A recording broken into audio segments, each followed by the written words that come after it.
आज अपन पढ़ेंगे केंद्रीय बैंक द्वारा साख नियंत्रण के उपाय।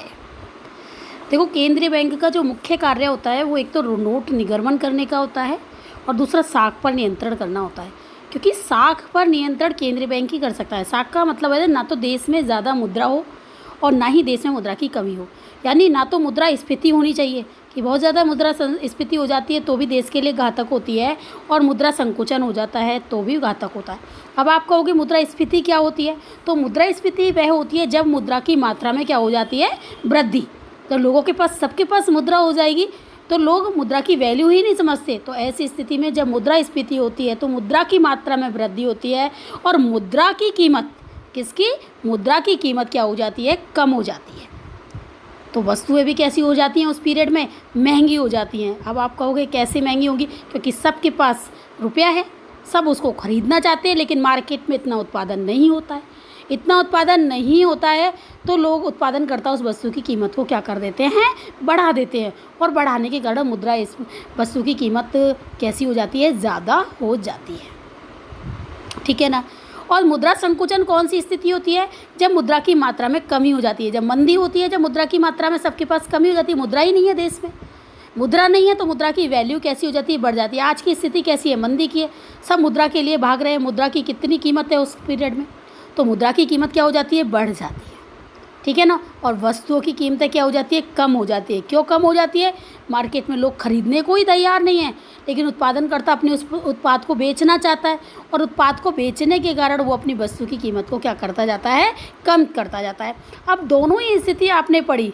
अब देखो, मुद्रा प्रसार यानी मुद्रा स्फीति के अंतर्गत तो क्या था कि आपने पढ़ा कि मुद्रा की मात्रा बढ़ रही है। अब मात्रा बढ़ रही है तो इसका मतलब लोग मांग करेंगे ना, मुद्रा होगी तो लोग मांग करेंगे, और मांग करेंगे तो उत्पादन बढ़ेंगे, और उत्पादन बढ़ेंगे तो लोगों को रोजगार मिलेगा, रोजगार मिलेगा तो आय बढ़ेगी, आय बढ़ेगी तो फिर मांग बढ़ेगी।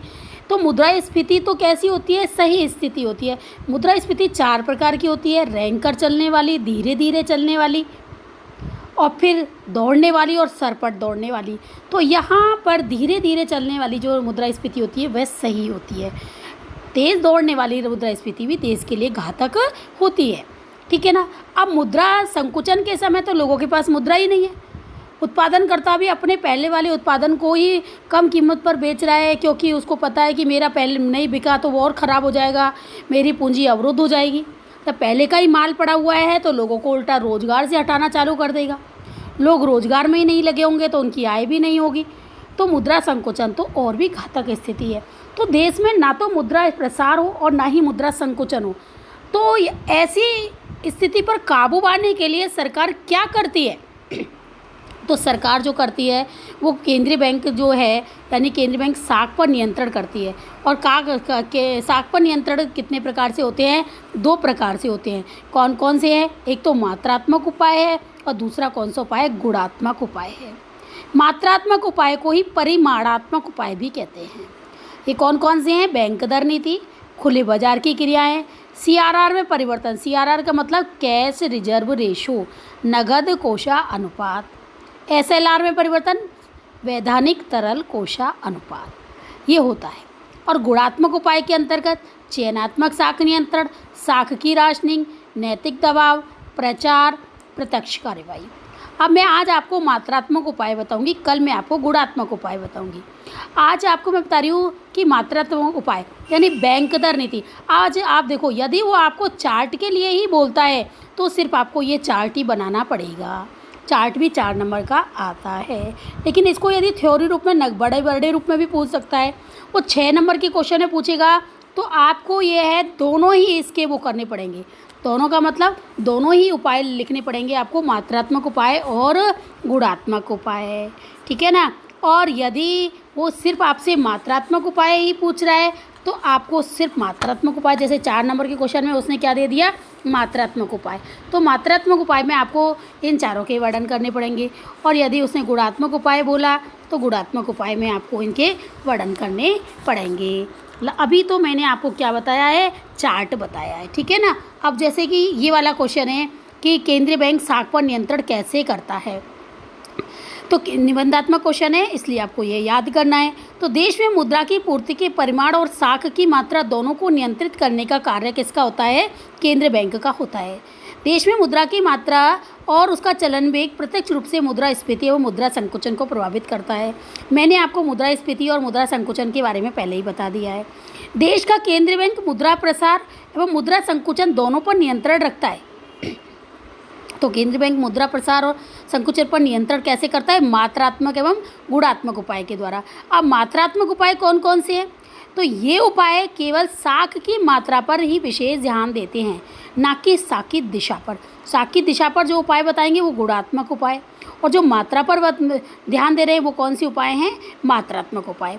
तो मुद्रा की मात्रा में वृद्धि या कमी होती है तो मुद्रा की मात्रा को कैसे नियंत्रित किया जाता है? समझ में आया ना? यदि देश में मुद्रा की मात्रा बढ़ रही है, यानी कि देश में यदि मुद्रा प्रसार हो रहा है और मुद्रा प्रसार पर सरकार रिजर्व बैंक नियंत्रण करना चाहती है, मुद्रा प्रसार पर नियंत्रण करना चाहती है, तो वो करेगी कैसे? बैंक दर नीति के द्वारा। अब बैंक दर नीति किसे कहते हैं? बैंक दर वह दर है जिस दर पर केंद्रीय बैंक अपने व्यावसायिक बैंकों को यानी व्यापारिक बैंकों को ऋण उपलब्ध करवाती है, क्योंकि केंद्रीय बैंक से ही ऋण लेते हैं। कौन लेते हैं? व्यापारिक बैंक।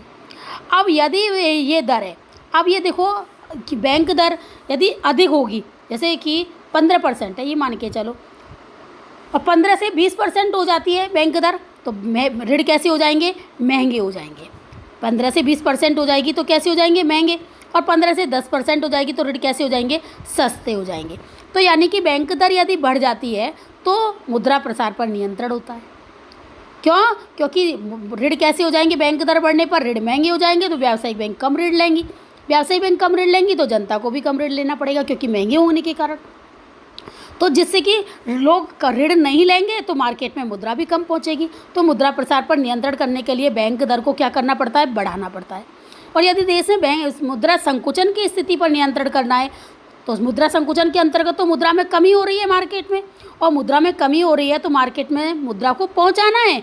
तो मुद्रा को पहुँचाने के लिए रिजर्व बैंक क्या करेगी? बैंक दर नीति को कम कर देगी। कम कर देगी तो ऋण कैसे हो जाएंगे? सस्ते हो जाएंगे। व्यावसायिक बैंक ऋण लेंगी, व्यावसायिक बैंक जनता को भी ऋण उपलब्ध कराएंगी, क्योंकि जनता को भी कम ब्याज दर पर ऋण उपलब्ध हो जाएंगे, तो मार्केट में मुद्रा पहुंच जाएगी। तो कहने का मतलब है, यदि रिजर्व बैंक मुद्रा प्रसार यानी मुद्रास्फीति को या प्रसार के ऊपर नियंत्रण करना है तो बैंक दर को बढ़ा देती है, और संकुचन पर नियंत्रण करना है तो बैंक दर को क्या कर देती है? कम कर देती है। तो देखो मैं रीडिंग लगाती हूँ। बैंक दर वह दर है जिस दर पर केंद्रीय बैंक अपने व्यापारिक बैंकों को ऋण उपलब्ध करवाता है। बैंक दर वह दर है जिस दर पर केंद्रीय बैंक व्यापारिक बैंकों को विनिमय बिलों की पुनर्कटौती करता है। जब देश में साख की मात्रा कम करनी होती है, साख की मात्रा यानी मुद्रा की मात्रा कम करनी होती है, तो केंद्रीय बैंक बैंक दर को क्या करता है? बढ़ा देता है, जिससे ऋण महंगे हो जाते हैं और इनकी बैंकों को साख देने की क्षमता भी कैसी हो जाती है? कम हो जाती है। इसके विपरीत साख की मात्रा का यदि उससे विस्तार करना है, देश में संकुचन की स्थिति हो रही है और देश में मुद्रा की मात्रा में वृद्धि करनी होती है, तो वो क्या करेगी? केंद्रीय बैंक दर को घटा देगा, जिससे ऋण सस्ते हो जाएंगे तथा ऋण देने की क्षमता भी क्या हो जाएगी? बढ़ जाती है। ठीक है ना? अब नेक्स्ट पॉइंट है आपका खुले बाजार की क्रियाएं। खुले बाजार की क्रियाएं के मतलब क्या होता है? जहां पर केंद्रीय बैंक क्या करती है? केंद्रीय बैंक यानी रिजर्व बैंक प्रतिभूतियों को खरीदती और बेचती है। तो खरीदने बेचने के द्वारा भी साख पर नियंत्रण किया जा सकता है। कैसे?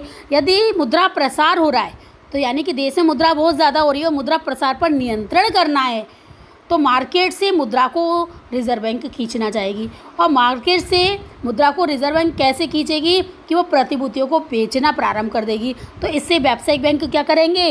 व्यावसायिक बैंक प्रतिभूतियों को खरीदेंगे तो बदले में मुद्रा दे देंगे, तो वो मुद्रा किसके पास चली जाएगी? रिजर्व बैंक के पास। तो मुद्रा प्रसार पर नियंत्रण हो जाएगा।